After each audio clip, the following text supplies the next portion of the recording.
good morning, good afternoon to all of you who have joined us today for this webinar brought to you by Lifelong Learning together with INSEAD Corporate Governance Centre.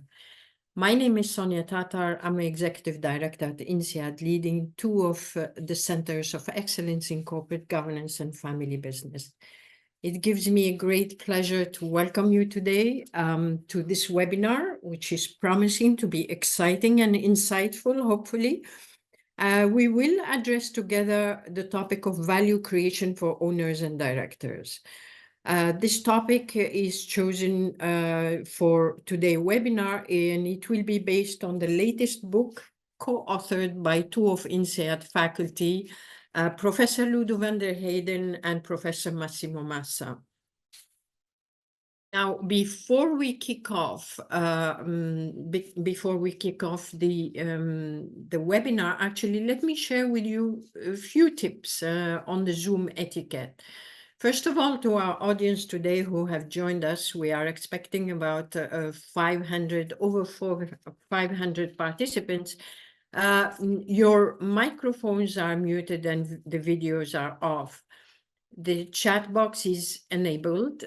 Please use the Q&A tab to suggest questions for the speakers so that we can have the dialogue. Please make sure the questions are concise so that we can address as many as possible from your questions. This webinar is being recorded. Now, without any further ado, let me welcome to the stage and on the screen Professor Ludo van der Heyden, who is the INSEAD Chaired Professor of Corporate Governance, and also Professor Massimo Massa, who is the Rochfield Chaired Professor of Banking. Welcome, Ludo, and welcome, Massimo. Thank you for being here with us, and we very much look forward to this dialogue together. Now, to kick off the webinar, and maybe Ludo, let's start with you on this initially. Can you share with us, please, why did you come to write this book? What motivated you? And also, what are the three major ideas behind this book? So the floor is yours, Ludo. Thank you. Thank you. I'm going to, hello, Sonia. Thank you very much. I'm going to share my slide a little bit. Oop, that's gone. So 1 second. Okay, can you see that? Yes, we can see them, Ludo. Okay, very good. So it's a pleasure to be here. I'll make a few comments answering your question. I'm also going to put my timer on so that I leave enough room for Massimo. So that's it. These are sort of the questions I'll go through. Why did we write the book, or how did we come to write a book? And very briefly, I think Massimo and I were asked by a Belgian family which owned a sort of a global business to help them with three things. The CEO had basically decided to sell one of the business units without really sort of engaging the owners. And that created an owner crisis because the owners were diversified. They liked the fact that their firm was diversified in several sectors. And so when the CEO decided to sell one of the major sectors, they felt less diversified. And so the two major owners who had basically 30% of the shares, decided, oh, well, then we'll sell the firm. Then we'll sell our shares because of we don't want to have all the risk in one sector. So that came along, of course, with a leadership crisis, etc. And so Massimo and I basically went to do some teaching. I still recall the first time we went in the snow with the driver to Brussels that, couldn't almost go up the hill in Fontainebleau and almost didn't get there. But we had great sort of sessions, 4 of them, where we explained what was different when you had identifiable owners. And that actually went well. And we then said, why don't we start a program for other owners?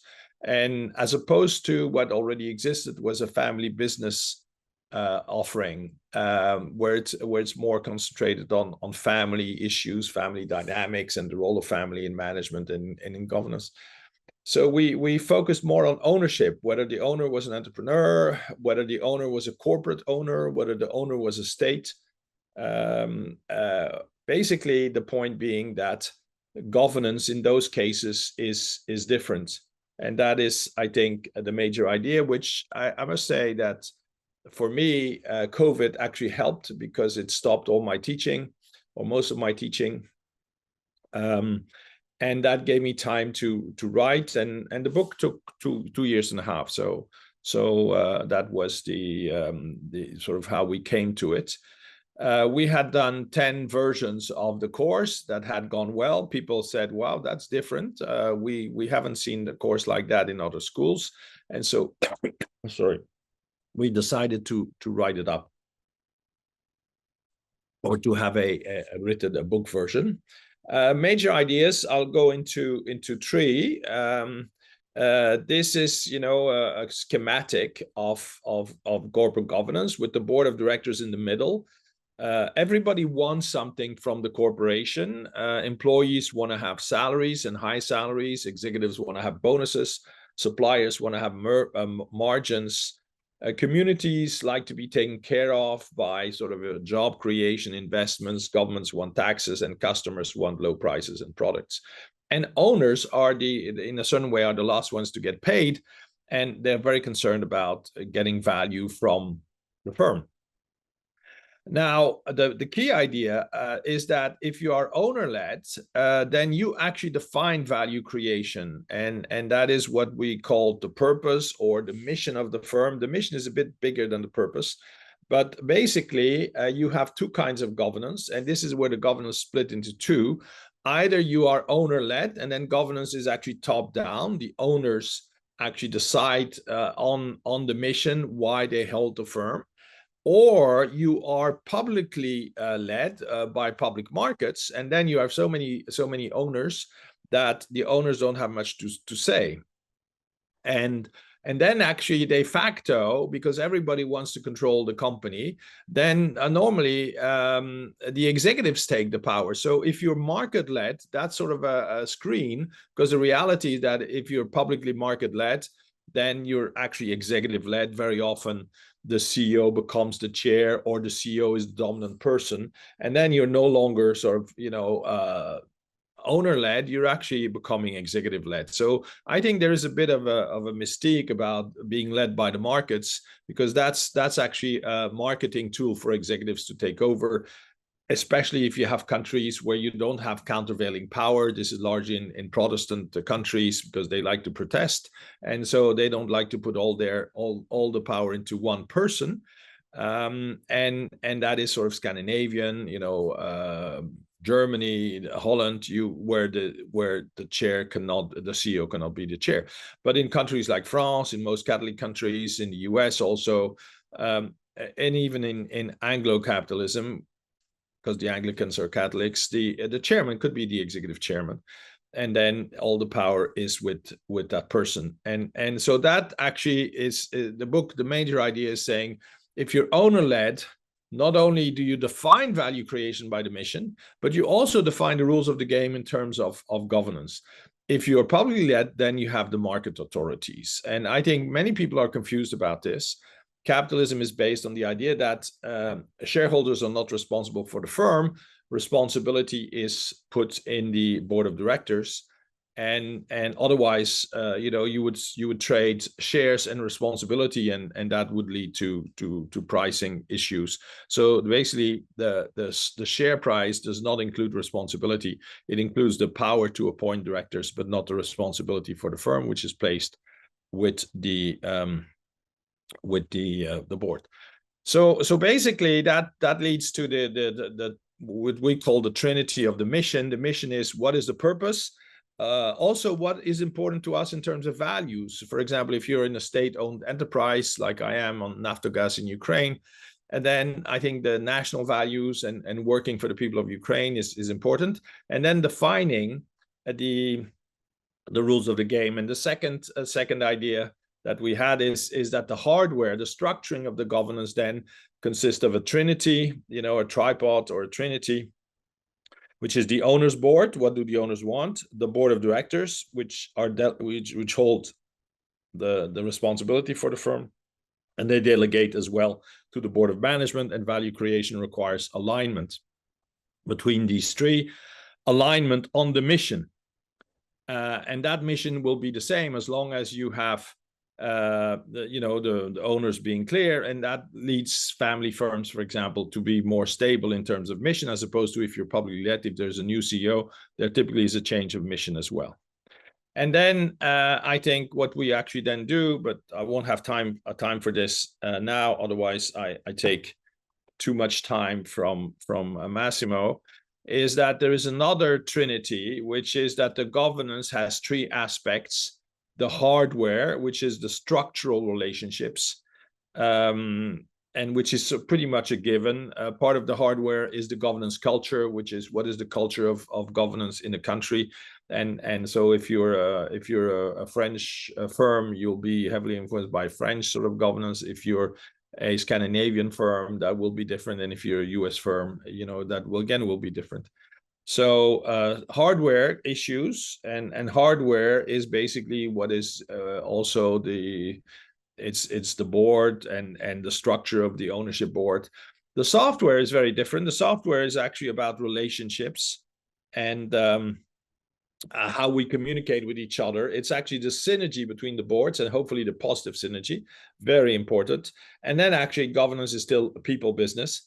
And then everybody has their view a little bit about what the governance, how they look at governance. For example, entrepreneurs do not like governance by and large. They like to entreprendre, they find that governance is bureaucracy, when actually, by definition, governance is responsibility and also opportunity in terms of owners who actually wish to pursue a project. So these three things have to have positive synergy. One of the examples we use in the course is Napoleon, and just to illustrate the three ideas. Of course, the hardware was part of the context. The French Revolution was also the fact that you had armies, etc., etc. The peopleware. Let me go to the software. The software was the quality of communication then among, especially in the army, among the generals. They were really working like a team and not really like silos, and that created superior fighting power. Pretty much, that is replicated today in the fight in Ukraine and Russia as well, which is the quality of communication of the Ukrainian is much better. But then also you have hardware issues, which you didn't have then too much, but currently, which is that the quality of the weapons and the technology. But all of this, is in a certain way still shadowed or heavily influenced by the people. And in that sense, Napoleon is very much the son of his mother. She was the fire, and she was Corsican, and that led Napoleon to actually become sort of pretty much in the end a dictator. And then actually all of the governance, went bonkers, and that then led to the end of the empire. So these are the three major ideas I would say is owner-led versus market-led. Markets are actually relatively inefficient. I think private equity recognizes this pretty much, that there's more money to be made out of the markets than in the markets because they're not the most efficient form. Then the idea that owners need to focus on this trinity, which is the most important, is the mission, the values and the rules of the governance game, which is how do we change the mission and why it's important to align with the mission. And then, ownership has three aspects, structural aspects, software aspects, and then peopleware aspects. And we develop these in the book. So that's a little bit what I wanted to say, Sonia. Thank you very much, Ludo. Thank you. Fantastic. Let's bring in Massimo. If you can add from your perspective, what can you add further insights onto, what are the three main ideas? What motivated you also to write the book? So we'll hear from you, please. Okay, thanks, Sonia. So very briefly, I'm only going to go not about the content of the book, but how the book is in some way different with respect to what got exist before. So I go back to the experience that Ludo was mentioning, the Belgian company. The experience was very positive for both of us, but at the time, catastrophic. I was just coming out of the top US business school. I thought that I knew everything in finance and strategy. I was confronted with a family firm that almost showed me the door, saying, "Professor, if you don't know more, what about the door?" The fundamental problem is nothing. I had MBA and PhD in the US that you learn in a typical university business school in US covers what these people wanted. The problem is the company has sold a part of itself, was sitting on cash. First question in finance, what do you do with cash? Standard answer in the US, share repurchase, dividend. No, this is a family firm. It's off the book. How do we handle this problem in a family firm? There is no information on that. How do we manage the strategy with that cash? That's another question. It does not involve finance, that involves strategy. How do strategy different if you're a family firm as opposed to a diffuse ownership? If BlackRock owns you, the risk that you are taking is different with respect to if you are not owned by BlackRock. So fundamentally, the concept of finance, the strategy, the cash management are completely different. And it was like going to a completely blank drawing board and trying to figure it out how to think about this problem. We check the books, we check what is taught, we check what exists, very little. And then the next question was, how do you manage, if you're a family firm, retaining control? Oh, that's a big word, control. But in a standard store in the US, control doesn't really matter too much because what matters is the financial performance of the company. And then if you manage from the board, how you lead the board. And then the question becomes leadership. So there is a set of words, finance, strategy, risk, control, leadership, that have to be conjugated together to get a holistic approach. And that's what we try to do in the book. We try to take an unconventional view, which is not a standard textbook view, and we try to ask the question, depending on the type of ownership, how do you re-ask this question and how do you structure the discussion at the top? And the discussion at the top, the second issue is not a discussion at the level of executive, is the discussion at the level of director or owner. That's a second big difference. Many of the textbooks you find in executive education are books written for executive. But one thing is leading the company. One thing is leading the people who lead the company. That involves a completely different set of skills. Just think about nowadays, going back from the Belgian story to more recent, think about the mess that a guy like Altman went through in OpenAI, through a mess of ownership, firings, leaving, going back, and link between ESG and governance. So this was the first problem. The first problem is how to define value creation, strategy, and execution if you are looking at the company from the top. The second question is, strategy is very important in the company, and a lot of discussion take place just only stressing the strategy. But the strategy is like a mean to achieve a goal. If you don't know which goal you're trying to achieve, the mean is just simply potentially destroying more value if it's efficiently done. An example that I always use is if you take a very good train, the TGV from Paris to go to London, it's like having a very efficient strategy. But you board the TGV that goes in the opposite direction, goes to Milan, the better the train, the faster you go in the wrong direction. So then it's much better to take an average Italian train that doesn't even leave the station. So fundamentally, there is a lot of discussion in the books in education about strategy, but very little about alignment between the strategy and what the owner wants. And that is the key fundamental missing link that was before, because after we started our program, many other courses, they picked up trying to copycat what we were doing. So in some way, strategy are not the most important thing. Alignment becomes more important, and clearly alignment is given by the governance, which basically means the alignment between the manager and the owner is given by the board. But then in the board, who should sit? Should sit the owner? Should sit other people? How do you create a board that works in a proper way?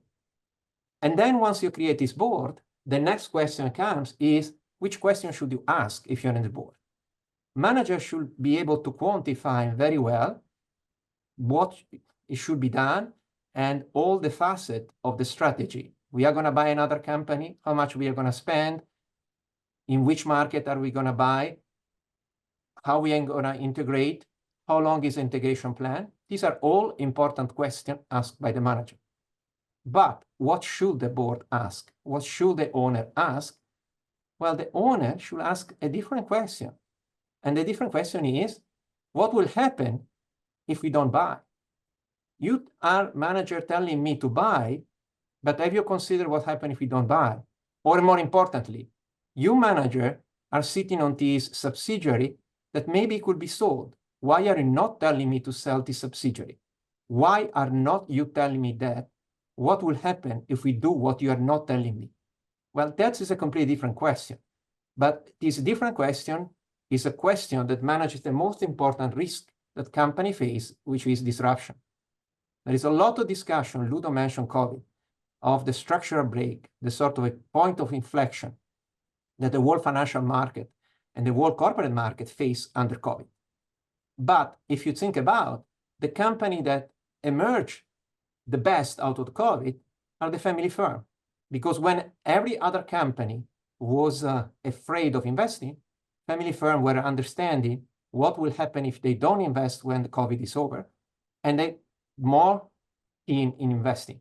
So fundamentally, asking the question, what will happen if you don't do, is going in the topic that we cover at the end of the book, which is fundamentally how you manage disruption.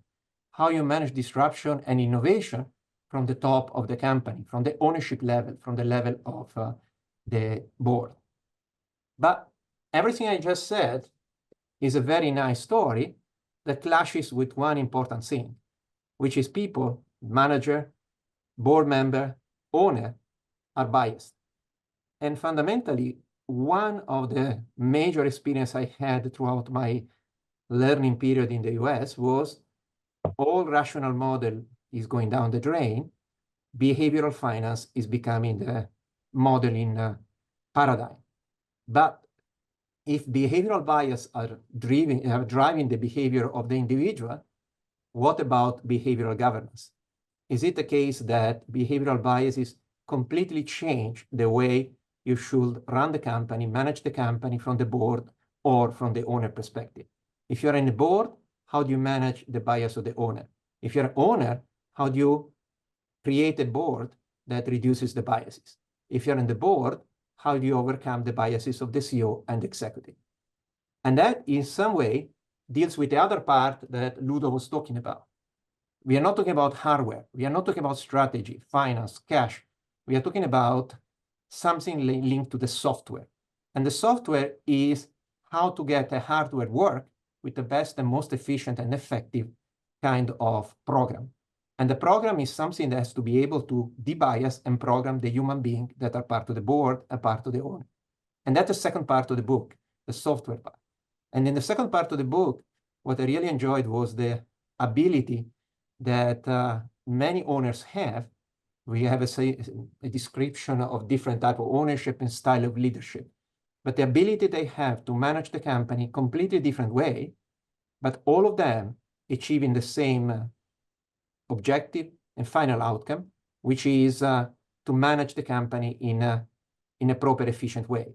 And I should not use the word manager in a sense of manager, executive, but in a sense of leader. So that's the second part, the software. And the software can be adapted, changed, depending on the style of leadership, which is what Ludo was mentioning, peopleware. So fundamentally, my view of the book is sort of a pyramid.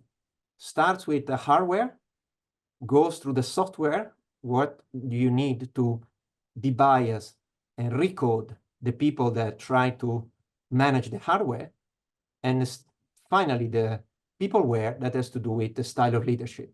Because at the end of the day, ownership differs depending on the type of owners. And the Belgian family is very different with respect to Altman in OpenAI, but are still people that are very similar in terms of what they want to achieve, but entrepreneurial style is very different. So this is fundamentally the main intuition. The intuition is a book that is very different because it tries to make people think, and we don't try to give answer. We only try to, in a sort of a provoking way, to ask questions. And the fundamental thing we believe is owners are good not to answer questions, but to ask good questions. And the goal of the book is to create a mental framework that helps people to ask questions. This is pretty much my intuition of what we were trying to achieve. Sonia, back to you. Thank you so much, Massimo. I see there are many questions coming up through the Q&A, so let me start addressing a few of them to have this conversation. So, Massimo, let's stay with you. And one of the questions that came through is that there are many forms of governance and different stakeholders, shareholders involved, right? And engaged. How can boards navigate through the complexities of the different stakeholders, but also and the shareholders, but also between their asks and their expectations? Is there an arbitrage? Is there a balancing act that the boards need to, are they the ones balancing to make sure they create the value for the organization? How do they deal with this?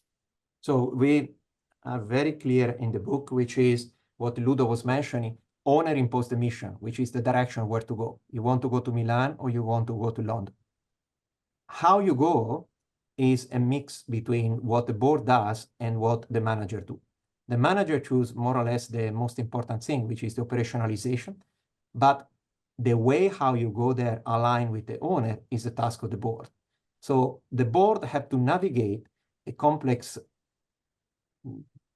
task, and the task is to align what the CEO are doing, and the best alignment is to select the right CEO, align with the ownership, with what the owners want. The problem, the fundamental problem, is that in a situation in which owners have a clear direction where to go, the task of the owner is the board is very simple. If you are in a family firm with an owner that knows where to go, it's simple. If you are in a diffuse ownership company owned by BlackRock and you know what the BlackRock short-term investor care about, it's simple. The problem comes in the case in which the owners are mixed. You may have a family firm and private equity. Then you have a mix like a drop of oil in a bucket of water. They are completely different types. And then if the mission clash, that is where the problem of the board starts. Because the board will never be able, and there's no authority nor any type of inclination or responsibility to impose the mission, which means the task of the board in that case will be to challenge the owner, making the owner understand that the mission is unclear. What is the task of the owner? To discuss among themselves in which direction to go. That means that one thing is the corporate board, where you discuss the corporate strategy or the alignment with the main mission. And one thing is the owner board. Think of the owner board, the place where the owner discuss among themselves what should be the direction where to go, the mission. But the corporate board member of the corporate entity have no authority to tell the owner where to go. But they should challenge the owner, making them understand that lack of clarity of the mission could jeopardize the entire structure of the company. So in the book and the course, we see many examples of companies that are quote unquote pathology. And pathology are situations in which you have such a contradictory set of missions by the owner that the only final outcome is the company collapses or engages in wrong behavior in terms of Volkswagen emission scandal or any type of result. So fundamentally, we gave some intuition of what a recipe are from the hardware perspective, which means how you practically structure the control with different type of board, owner board, corporate board, and business unit board, what should be allocated at each level, how you select this board and how you get interaction among them, how you should challenge the owner. But then the next step is software, which means if the owner are biased and do not understand, you may try to debias the owner, but the ultimate role is, practically speaking, in the hand of the owner. So then it's up to the owner to decide what to do. In the ownership, just like a family firm, it's clear in their hand. In diffuse ownership out of the BlackRock, maybe those owners don't even care because they diversify away the governance risk by simply sitting on many companies. BlackRock doesn't sit in the board, ideally would not even would like to vote. They follow ISS and Glass Lewis. For them, the only important thing is to be able to sell the share in the stock market when they don't like. So then the governance is not provided by the owner, it's just simply provided by the market for corporate control, M&A, situation in which the market penalizes the CEO, seeing this drop in price and inducing activists to buy the company and firing the CEO. So the ultimate governance mechanism in those situations is not any longer the board, is just the market. And that's what Ludo was mentioning at the beginning. So fundamentally, at that position is a complete extreme difference. Thank you, Massimo. Thank you. Ludo, question for you, please. We are living in an era of transition, such as the energy transition, ecological transition, transition from a free market culture to competing models. Can you share about the challenges of continuing to create value in such times of transition, and and what role the owners and the directors play in this? Yes, I think this is one of the major points of the book, which is value creation was always seen as an executive task, and that the owners were in a certain way passive owners, and they were sitting on their assets, and that the boards were sort of approval boards. And what the book tries to underline is the value creating aspect of boards of directors, and also owners boards. And I think to distinguish the role of the owners board, because many board of directors actually in private firms are actually owner boards, which is their owners who sit on the boards. And I know of for example, one company where 4 brothers are on the board, and that's not a board of directors, that's actually an owners board. And then it's interesting in that case that there were 4 brothers and 2 sisters. And my first question is, why are the 2 sisters not on the board? But that's a typical sort of owners board. So I think there's a lot of confusion on the word board. And I think what the book tries to say is what matters is not the board. What matters is the qualifier or the adjective. And a corporate board is different from an ownership board and from a management board. And I think they have they have separate roles. I would say, now answering your question more directly, what's the role of owners? I think in a case of geopolitical risk is to actually say, partly what is the course we're following, and I think if you're focused too much on sort of short-term results, then I think you don't bring the stability that's needed. But you also should be clear on major changes, and I think that's, for example, the biggest family firm in France is Mullier.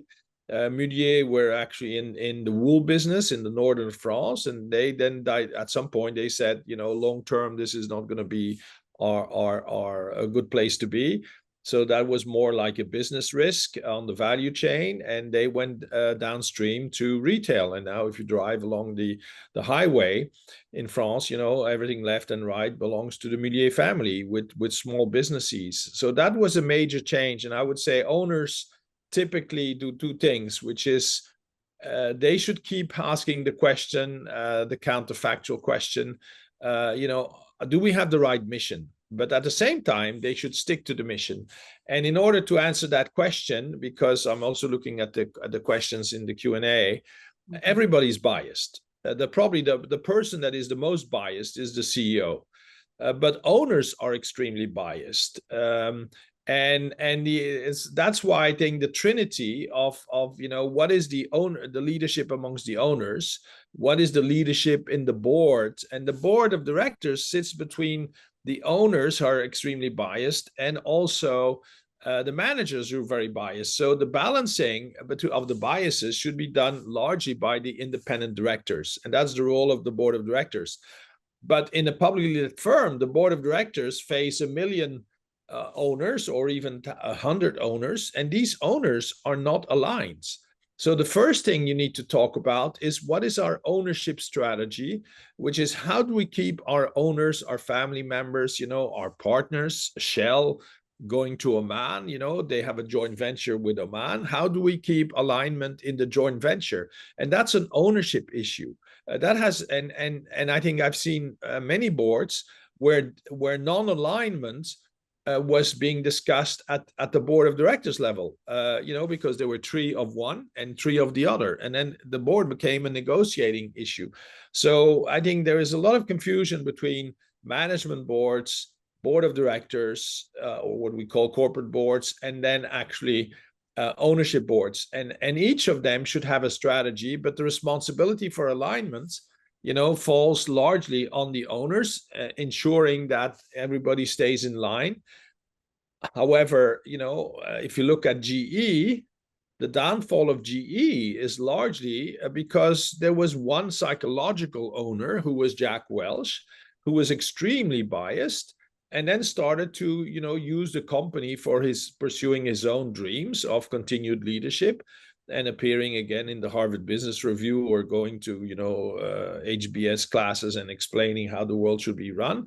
But he largely made a very big mistake, and the biggest mistake was, of course, GE Capital, which turned the GE from an industrial company into a financial company. And that ownership, that change of mission, if you wish, basically was done sort of implicitly without, I think, sufficient recognition. Massimo and I tried to get a hold of the GE financial accounts. We were never allowed to get the financial accounts because at the end, GE was a bit of a scam, which is they presented, or largely a scam, they presented themselves as an industrial company, with low risk when they actually had the returns of a financial company. And that was sort of an ownership issue. So I think that's what Massimo has talked about enough. I will not repeat it, but I think all the thinking of in business schools is largely executive driven, and the answer is in the most profitable firm, the most innovative firm very often are owner led, whether you are Elon Musk with Tesla, who was not the first owner, by the way. He became sort of the second or third owner, or things like Hoffman LaRoche, which are owner-driven, or Warren Buffett, as a financial firm, that's largely owner-driven. So we wanted to basically restate that, the perfect model is not the market-led firm, because the market-led firm misses one of the legs of the tripod, which is a stable and identifiable ownership. Thank you, Ludo. Thank you. One question came relative to succession. How should the board handle whenever there is a succession crisis in the family? Any examples where the board managed such a crisis effectively, or how can governance take, in a way, the priority in this case? Well, again, I think the answer here is which board. So we actually say that everything is declined in 3. So you have a leadership crisis because you don't have succession at the CEO level. You have a board, sort of a corporate or board crisis when you don't have good succession at the board of directors level. And then you have a crisis when you don't have good succession at the ownership level. My second point is, when you're in crisis is because you've not managed things well. So there's this amazing word called crisis management. When you're managing a crisis, you're already in management mode. Then you're not in a crisis, which is, but basically most crises is because you have framed things wrong, because you were biased, because you were not looking at things very carefully. And that again is where the triple leadership, which is a CEO who really has ownership feelings and a culture the board of directors, who without being executives really take their mission seriously about protecting the owners from value destruction. So basically, as Massimo said, the bias is always there, especially in ownership firms. I mean, look at Elon Musk, you know, who at some point decided who should have a Twitter account. That, I think, you basically manage bias by diversity. And the structural diversity we mean is you know, that the ownership culture or the governance culture is that everybody contributes to the governance of the firm without necessarily having the formal power. So you have ownership power, you have board of directors power, which is responsibility for the company, and then you have responsibility of execution. But that it's not because you have one element of the power that you shouldn't feel that you have responsibility for the whole structure. And I think that's where owner-led firms have actually typically a better ownership culture, where people just don't do what it is to make money, but where people do, you know, contribute to a larger thing, which actually is rooted, you know, in the ownership mission, and also in the ownership, you know, strategy. And that's what distinguishes ownership owner-led firms from publicly led firms. I mean, I will finish with the biggest story now is that the stock market in the US, I know this from my US pension fund, is doing wonders. And it's doing, so basically one could think that American firms are doing better. And the answer is no. I mean, America is in deficit. So the deficit is paid by the Federal Reserve. So the Federal Reserve keeps printing dollars, and these dollars trickle down to the stock market, increasing the Dow Jones. That has nothing to do with value creation. It has a lot to do with the fact that America is in deficit, and people still love the dollar. So the idea that, you know, you should be a shareholder driven and ownership driven. I mean, you should be driven, you know, by the mission and not necessarily by the person. And that's also where, you know, having a single owner is always risky, because the single owner will be biased and then, you know, could become dictatorial. And that's where you need countervailing power. And that's my answer to, you know, I'm a small firm, I'm a startup firm, should I have governance? And the answer is increasingly yes, you should have a governance philosophy from the beginning, because many execution problems, or many problems of execution, are actually the consequence of bad governance. And now the bad governance is either because executives don't have a governance responsibility, don't do it well, or because the board of directors is the wrong one, or because of the owners, you know, being the wrong ones. Eventually, in owner-led firms, owners should agree that if something goes wrong, eventually it's their responsibility, and they miss something along the way. Thank you so much, Ludo. Massimo, of course, thank you to all our audience who have been very active and sending us many questions. So I'm trying to, you know, pick a few of them. Massimo, one of the questions is that, you know, what examples, can you share some examples, for example, based on the book that you leverage together with Ludo relative to how companies, you know, whether they are structured and conventional board structure that balance value creation for stakeholders and also for them to, you know, balance between the different shareholders and stakeholders. So, any examples you can share from the book? So the book, I think that one of the, going back to the Belgian experience, one of the company that we always found very interesting is a company that used to be called Interbrew, then merged with a Brazilian company called Ambev. It becomes InBev. They bought Anheuser-Busch, they bought Sam Miller.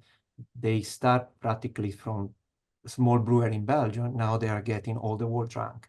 So practically speaking, is a story, amazing story of a family firm that had driven the growth, not by the executive, because it's a fully non-executive board structure. The owner are in the board, but the owner don't manage the company. And in this kind of story, you can trace the story of this company when they were private, when they did the IPO. They get listed, they buy Anheuser-Busch, they buy Sam Miller. Fundamentally is a story that you can track of clear adherence to a specific mission and clear layout of the mission and clear alignment with the strategy. It's very clear that also another element, which is clear that from there what mission means. Mission does not mean mission does not mean necessarily having control of the company. One of the major misunderstanding that people have is, if I am an owner, I need to have control. Well, that depends. Control is what allows you to impose the mission. But if you are aligned with another family and you have the same mission, there is nothing wrong in sharing the control, joint venture, or even selling out to become a small part of a bigger group that has the same mission and is much better in aligning the mission. So the Belgian and the Brazilian, practically speaking, share the board, 50% the Belgian, 50% Brazilian when they create InBev. But the practical power is in the hand of the Brazilian, because the Belgian have subcontracted out the management, practically speaking. But that does not mean that they lost the control. It means that they delegated the control, and the control is used to achieve the same common mission that both families had. So this is a very nice story of what went right. What went wrong as a pathology are different stories, like Volkswagen, Renault, and so on. These are all stories that go wrong for different reasons. But one important message, going back to what Ludo was saying, which I think is really important, the question about succession. When you choose a succession, or when you look at any of the problem in governance, we build a very simple toolkit. The toolkit says, look at any problem from an IQ perspective, rational, from EQ perspective, behavioral, from SQ, which means in some way how you involve other people, inspirational, and time dimension. So that basically means that many of these companies that do wrong, they do wrong along one of these dimensions. In the Renault is IQ, the crazy alliance between the Japanese and the French, because the ownership of the two companies was very, very different with different missions, but was made worse by the behavioral characteristics of the CEO, Carlos Ghosn, that was managing the system. You may have other structure like the Volkswagen problem that is purely IQ driven with very little behavioral driven. You have, or may have other company like Ludo was mentioning, Elon Musk, where the problem is in the EQ as opposed to the IQ. But fundamentally, there are many examples of pathology, and we have a lot of examples also of good company. InBev is one, Solvay in Belgium is another. We have a 5-6 interview of founder owners at the end of the book that describe how they got along, making their company more successful. So there are many examples in the book that we are providing. But the important thing is, to be successful is like when you have an engine that runs on many batteries. You need to have all the batteries that are going on simultaneously, the IQ, the EQ, the SQ. So you need to have the different dimension along which you slice up the problem of governance. And the IQ is clearly what Ludo was saying, at which level you make the discussion. At the corporate board, at the owner board, the business unit board, what is the mission? And the behavioral is the biases, and the leadership leads how you overcome the biases and you lead. The point have to be jointly addressed, because very often the success is driven by having these different pieces together, and the failure of one of the battery not working. Thank you, Massimo. Ludo, one question here I would like to address to you is, how should a family-owned enterprise ideally compose its boards? Of course, we understand there are complexities between shareholders, external, internal stakeholders as well, but What do you see, happening? Are there traits? Are there examples, best practices, or really something depending on the company? Yeah. The first thing, my interventions often have been that basically the owners were on the board of directors, and they were sort of, there was no ownership board. So my first advice is create an ownership board in order to create alignment among family shareholders on the mission. And I think one practice I don't like too much is the family council, because for me the family council is like another board, but that board is responsible for family life, and that is not the same thing as managing the family's capital. So I think one of the ownership board is, in French we call it comité, or conseil d'actionnaires familiaux, which is build a structure that is the right structure and that discusses alignment among the family members on what is the mission of the firm, what are the values that are very important, and then what are the governance rules, which is how do we elect board members, how do we elect family members on the board of directors, and what board of directors do we need. And then the next question is what are the problems that you're going to have going forward? So what are the missing competences you have? And some of these missing competences you may have among family members, but it's always good. I always think that it's good to have, sort of three of a kind. So if you're a digital firm, have at least 3 digital specialists on the board of directors. So you basically say, what are the risks we're facing? And then what are the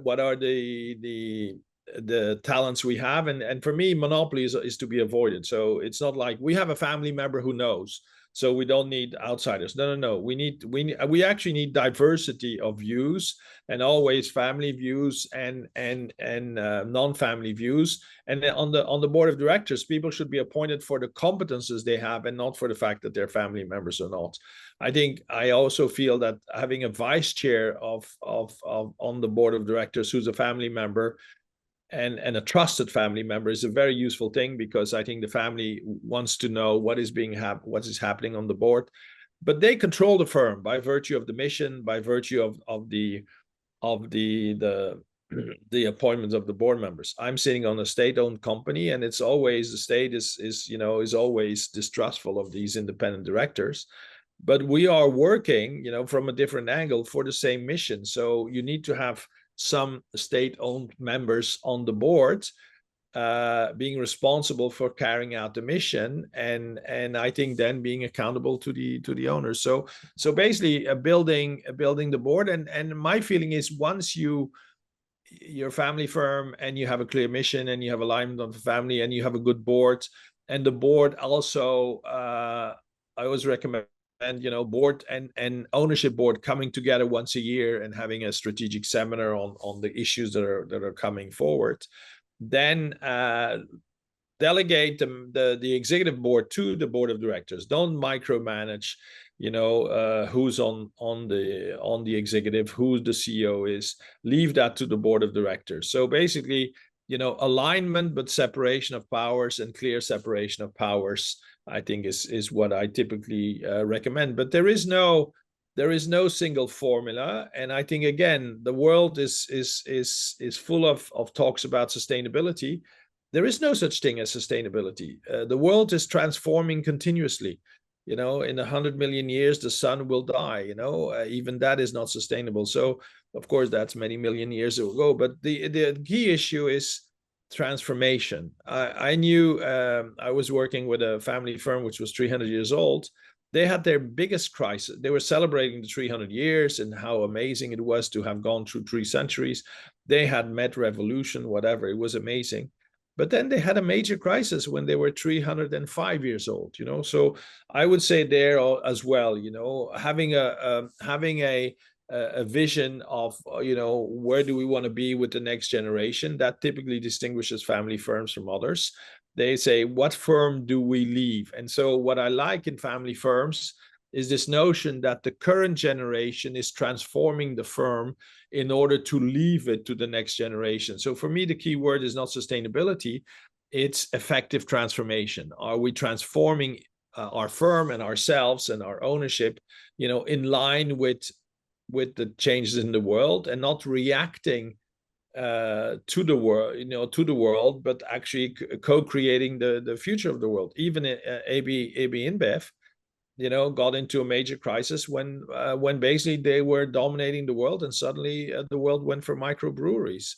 That created a big change. So nothing is sustainable, and I think trying to get a feeling for where is the world going? Can we lead in our sector? Can we even lead the world? In a certain way in our domain.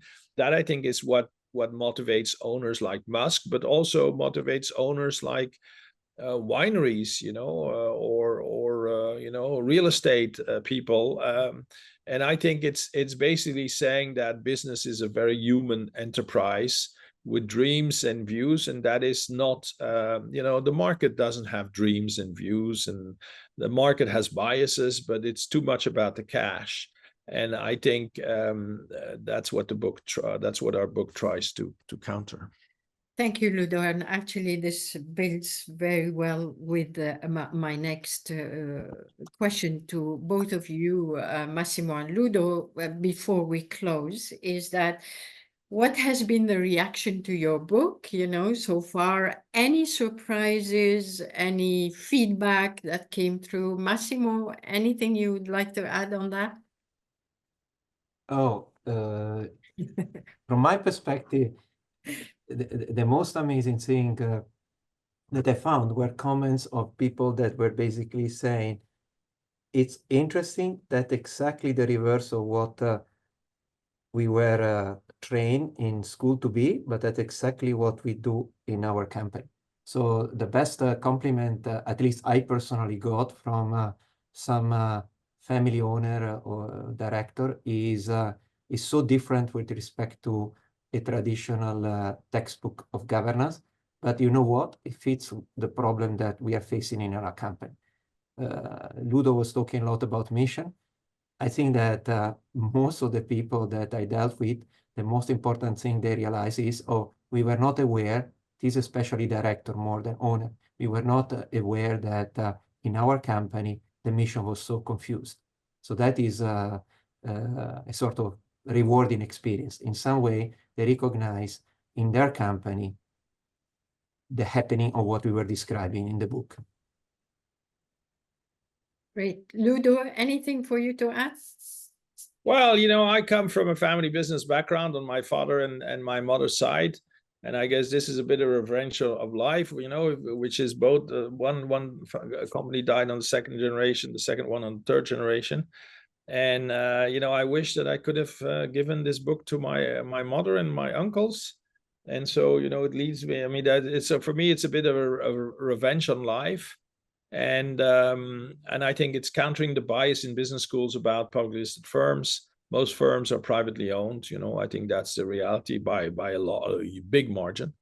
And then the second thing is I wish that this be known more, which is something we haven't said enough, but suddenly applied to us, to our firms, which is the value destruction by owners is considerable. And I think what we're trying to do in the book is reminding owners of their role, but on both sides, which is the potential for value creation, which is the necessity of framing the mission and watching the mission as the holy light, and then also the potential of value destruction. Napoleon destroyed everything he helped create, in his previous life as a manager and as a board member.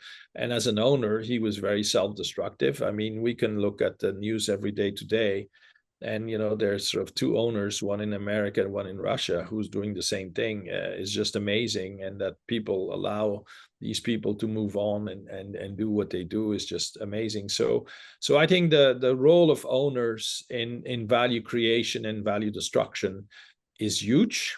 And I think that puts a responsibility on owners, but the responsibility of owners is not for the firm. That lies with the board of directors. That is by law. And then the second, but the responsibility of owners is actually defining the mission and changing the mission. And I think owners focus too much on execution, and they should focus much more on governance.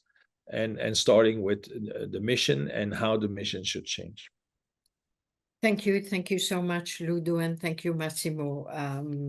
Just to wrap it up, so basically the book is a practical guiding book that helps, of course, that pushes for reflection. And also, again, you mentioned, Ludo, earlier about the course, the program that we offer, which is on value creation for owners and directors as well, which is aligned with the book.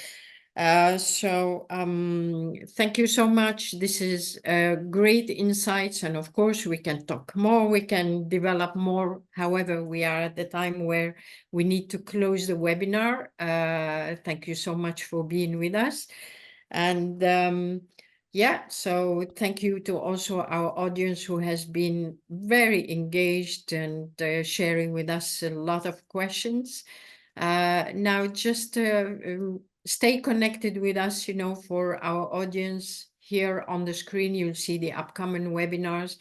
The first one is how to take a great career break. And the second one coming up is leadership team alignment from conflicts to collaboration. Stay tuned, stay connected. We look forward to seeing you next. And thank you and have a good day.